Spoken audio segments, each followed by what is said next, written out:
ডিপ্রেশনে থাকলে কি আমল করব বা করণীয় কি? ফজরের সালাতের সময় রাতের পোশাক পরিবর্তন করা জরুরি কি না?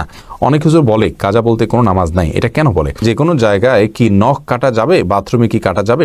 ইউটিউবে রান্নার রেসিপি দিয়ে ইনকাম করা হালাল হবে কি? বিলম্ব না করে চলুন আমরা চলে যাই আমাদের প্রশ্নোত্তরে সরাসরি।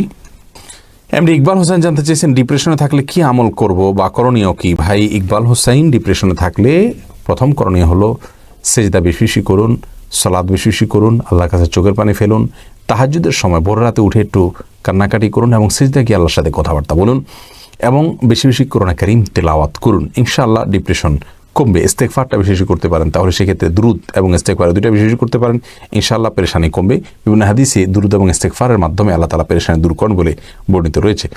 নাসিমা আক্তার জানতে চেয়েছেন ফজরের সালাতের সময় রাতের পোশাক পরিবর্তন করা জরুরি কি না? না, এটা জরুরি না, তবে সালাতের জন্য সুন্দর এবং উত্তম পোশাক পরা উচিত, যেটা পরে আপনি সম্মানজনক কোনো সম্মানীয় কোনো জায়গায় যান। যে পোশাক আপনি একান্ত বেডের জন্য ইউজ করেন সেটা পরে আল্লাহর সামনে দাঁড়ানো উচিত নয়। আল্লাহ তাআলা কোরআনে বলেছেন, ইয়া আইয়ুহাল্লাযীনা আমানু খুযু যিনাতাকুম ইনদা কুল্লি মাসজিদ। হে ঈমানদাররা, তোমরা প্রত্যেক সালাতের সময় সৌন্দর্যকে গ্রহণ করো, অর্থাৎ সৌন্দর্য অবলম্বন করো, সাজগোজ করো। অতএব সেই সাজগোজ আমাদেরকে করতে হবে। সাজগোজ বলতে সুন্দর পোশাক পরিধান করতে হবে। রাতের পোশাক পরে সালাত আদায় করলে সালাত হয়ে যাবে, হবে না এমন কোনো কথা নেই, কিন্তু সালাতের জন্য সুন্দর এবং মার্জিত পোশাক পরা হলো উচিত। মাহি আইডি থেকে জানতে চেয়েছেন অনেক হুজুর বলে কাজা বলতে কোনো নামাজ নাই, এটা কেন বলে? দেখুন, এটা নিয়ে দুটি মত রয়েছে। আসলে যারা বলেন কাজা বলতে কোনো নামাজ নেই, এটা এভাবে বলা তো আসলে সঠিক নয়। বাবু কাজাইল ফাওয়ায়েদ, এটা সমস্ত ফোকাহ একরামের কাছে এরকম অধ্যায় তারা রচনা করেছেন সমস্ত ফোকাহ একরাম, অর্থাৎ ছুটে যাওয়া নামাজ কীভাবে পড়বে। তবে হ্যাঁ, অমরই কাজা যেটাকে বলা হয়, জীবনে অনেক নামাজ ছুটে গেছে, সেটা পড়া লাগবে কিনা? অনেক ওলামা একরাম বলেন যে না, এটা পড়া লাগবে না। বিশেষ করে সৌদি আরবের আলেমদের অনেকে বলেন এটা পড়া লাগবে না, তার কারণে তারা মনে করেন যে সালাত ইচ্ছাকৃত ত্যাগ করলে সে কাফের হয়ে যায়। আর কাফের ব্যক্তি নতুন করে সালাত শুরু করা মানে হলো নতুন করে ঈমান আনা।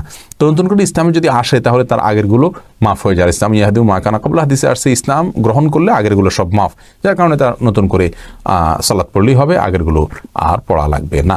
তবে এই যে মত, এই মতটি আপনার রাসূল করিম সাল্লাল্লাহু আলাইহি সাল্লামের বিভিন্ন হাদিসের আলোকে আমার কাছে খুব বেশি শক্তিশালী মনে হয় না। বরং এই মতটি মেনে নিলে, তাহলে যতদিন তিনি নামাজ পড়েন নাই, তাহলে স্বামী স্ত্রীর মধ্যে সম্পর্ক ছিন্ন হয়ে যাবে। যদি স্ত্রী নামাজি হয় আর স্বামী বেনামাজি হয়, অথবা স্বামী নামাজি হয় স্ত্রী বেনামাজি হয়, তাহলে তাদের মধ্যে তালাক হয়ে যাবে। যেহেতু নামাজ পড়ছেন না, তিনি কাফের হয়ে যাচ্ছেন। বিশুদ্ধ মত এবং বেশি শক্তিশালী মত, এবং এটা আল্লামা আলবানী রাহিমাহুল্লাহর মত বটে, সেটা হলো যে ইচ্ছাকৃত নামাজ যদি কেউ ত্যাগ করেন আর অপরাধ বোধ থাকে, তাহলে তিনি কাফের হন না। যেহেতু কাফের হন না, তাহলে সে নামাজ তাকে আবার পড়তে হবে। এ হলো কারণ। যারা মনে করেন সালাত ত্যাগকারী কাফের, তাদের মতে আর একটা কাজার ব্যাপার নাই। আর যারা মনে করেন কাফের না, তাদের মতে এটা কাজা করতে হবে। এম সানাউল্লাহ সানা, আপনি জানতে চেয়েছেন যে কোনো জায়গায় কি নখ কাটা যাবে, বাথরুমে কি কাটা যাবে?